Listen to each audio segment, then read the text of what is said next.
পাৰ্লিয়ামেণ্টৰ budget সেশনৰ প্ৰথম 7টা দিন অতিবাহিত হল।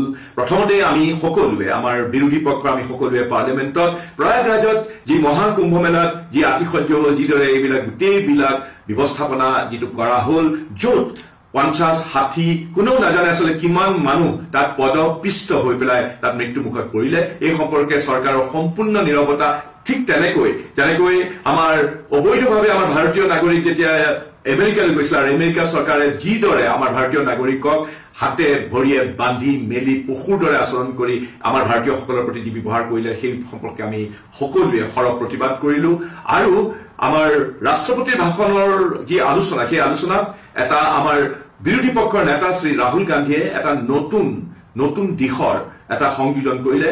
তেওঁ ৰাষ্ট্ৰপতি ভাষণৰ যি সীমাবদ্ধতা সেইটো আঙুলি দিয়াৰ উপৰিও তেওঁ এটা নতুন আমাৰ ভাৰতবৰ্ষক আগুৱাই লৈ যাবৰ কাৰণে, বিশেষকৈ আমাৰ যুৱ প্ৰজন্মৰ বিকাশৰ কাৰণে তেওঁ এটা নতুন কৰ্মপন্থা এই তেওঁৰ ভাষণত দাঙি ধৰিলে।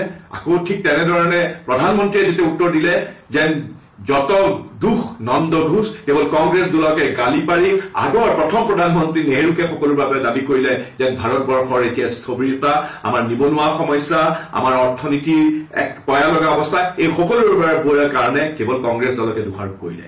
আমাৰ বিত্তমন্ত্ৰীগৰাকীয়ে যোৱা 1 ফেব্ৰুৱাৰী যিটো বাজেট দিলে, সেই বাজেটৰ বিতৰ্কত ময়ো অংশগ্ৰহণ কৰিলো কংগ্ৰেছ দলৰ ফালৰ পৰা। আৰু ময়ো আমাৰ বিশেষকৈ মোৰ সমষ্টিৰ বিভিন্ন জনৰ কথা অৱতাৰণা কৰি পেলাই মই এই বাজেটৰ যিখিনি সীমাবদ্ধতা আছে, যিখিনি সুৰুঙা আছে, আৰু বিশেষকৈ আমাৰ সাধাৰণ বৰ্গৰ মানুহৰ অৱস্থা কিদৰে সংগীন হৈ পৰিছে, সেই কথা মই শক্তিশালীভাৱে পাৰ্লিয়ামেণ্টৰ মজিয়াত দাঙি ধৰিবলৈ। পাৰ্লিয়ামেণ্টৰ বাজেট সেশনৰ প্ৰথম 7টা দিন অতিবাহিত হল।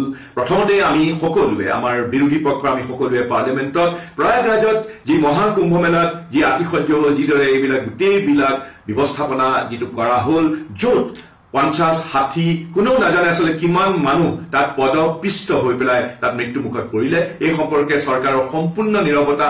ঠিক তেনেকৈ আমাৰ অবৈধভাৱে আমাৰ ভাৰতীয় নাগৰিক যেতিয়া আমেৰিকালৈ গৈছিল আৰু আমেৰিকাৰ চৰকাৰে যিদৰে আমাৰ ভাৰতীয় নাগৰিকক হাতে ভৰিয়ে বান্ধি মেলি পশুৰ দৰে আচৰণ কৰি আমাৰ ভাৰতীয়সকলৰ প্ৰতি যি ব্যৱহাৰ কৰিলে, সেই সম্পৰ্কে আমি সকলোৱে সৰব প্ৰতিবাদ কৰিলো।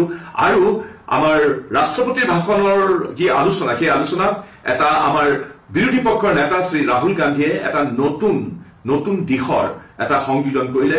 তেওঁ ৰাষ্ট্ৰপতি ভাষণৰ যি সীমাবদ্ধতা সেইটো আঙুলি দিয়াৰ উপৰিও তেওঁ এটা নতুন আমাৰ ভাৰতবৰ্ষক আগুৱাই লৈ যাবৰ কাৰণে, বিশেষকৈ আমাৰ যুৱ প্ৰজন্মৰ বিকাশৰ কাৰণে তেওঁ এটা নতুন কৰ্মপন্থা এই তেওঁৰ ভাষণত দাঙি ধৰিলে।